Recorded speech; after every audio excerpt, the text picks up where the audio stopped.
Good morning, everyone. Welcome to our daily word this morning. It is Wednesday morning in the season of Lent. And as usual, on Wednesday morning, I'm downstairs in the fellowship hall getting things ready for tonight. This is our final Lent Wednesday night. Hopefully, you'll join us. We have some great food. We have pasta, spaghetti, fettuccine, Alfredo, salad. I'm going to make crock-pot pizza. Kathy's making crab salad, something like that. Mindy's making Jello cookies. So we have lots of good things to share. Plus our study, which is really good. We are rapidly approaching the end of the season of Lent. So hopefully you'll join us. If you've thought about coming but haven't came, tonight's the night. It's our last Wednesday night. So hopefully you'll join us. As always, I'm grateful that you carve out time to be with me and to share these few minutes to be with me. I have chosen for our scripture this morning, Psalm 27, verse 14. And it says this: "Wait on the Lord, be of good courage, and he shall strengthen your heart. Wait, I say, on the Lord." So I did some looking at this particular text, and the word kava is used here. The Hebrew word kava is used here as wait. Kava, wait on the Lord.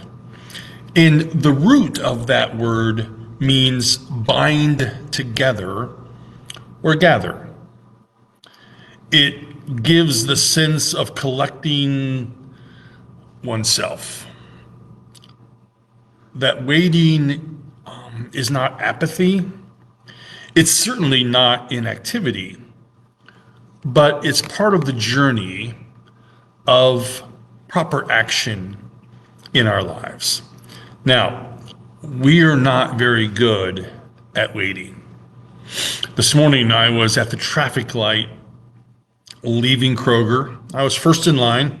I was facing US Bank there, that's kind of catty corner on the left, and I was fiddling with my radio. I confess, something wasn't right with my radio, and apparently the light turned green and I didn't see it, and the truck behind me just laid on his horn and laid on his horn, and I looked up and I went like that, and then he of course told me I was number one, and so I went on my way, and I thought, gosh, so he followed me the entire time on 47 through downtown, and he stayed way behind me the entire time. Now, I don't know if he thought I was mad. I wasn't. I didn't even care.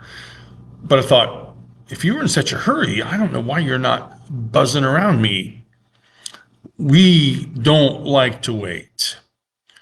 When our computer takes 5 seconds to load, when a page doesn't come up as quick as we could, when we want something, we want it now. When the light turns green, we want the person in front of us to go.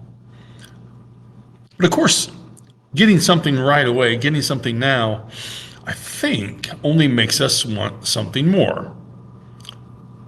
Perhaps, just perhaps, this psalm has something to say to us.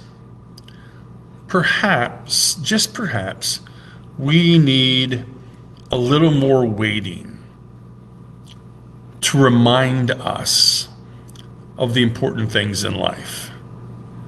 Bind together or gather. Gather, a sense of collecting oneself.